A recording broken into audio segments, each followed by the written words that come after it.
Welcome to Digital APS. Today, we're talking about travel. I'm sure lots of us have traveled throughout Virginia, across the country, or even around the world. But have you ever wondered what it would be like to travel to space? Well, today, we're at Arlington Science Focus, where students are doing just that. Let's go take a look. Well, usually you don't get to be in the space shuttle or control what happens to the space shuttle, so I think it makes it very unique. For 3 weeks, I get about 40 students come in and we run them through a mission both in our mission control or else they're in the actual space shuttle itself. And they learn about space, learn something about navigation, they learn about teamwork and how a command center would operate and so forth. It's very realistic. All the things that they say, the information they pass to each other is all the exact same things that they say in Cape Canaveral and Houston. Payload accessories and payloads are go. Basically, I tell people what comm event they're on and make sure that they aren't mixed up so that way we can talk to the pilot and the co-pilot and make sure that everything's all right.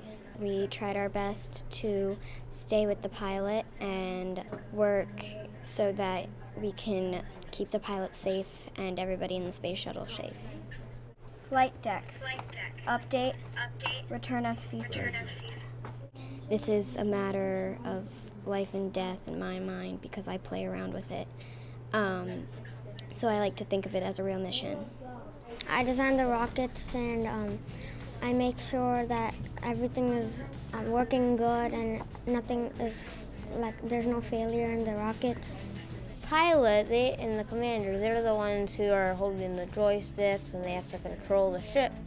We all have to work together to achieve the mission, which is to put us in space. We'd hit control and the person hitting control would speak into their microphone and everybody would hear them around.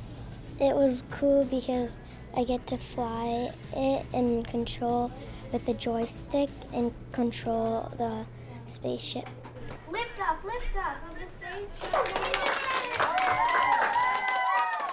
My favorite part was when the space shuttle took off and everybody cheered since it was just a successful run.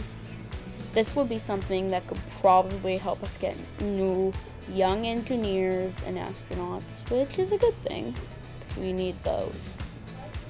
I think in the broadest term, it stimulates their natural inquisitiveness and curiosity about the great unknown, space. This, in a small way, introduces our students to space, the wonder of space, and that's our goal, so that they'll grow up to be citizens who look to the stars. Remember, if you have questions for the show, we can be reached via email at digital.aps@apsva.us, and please follow us on Twitter at digitalaps.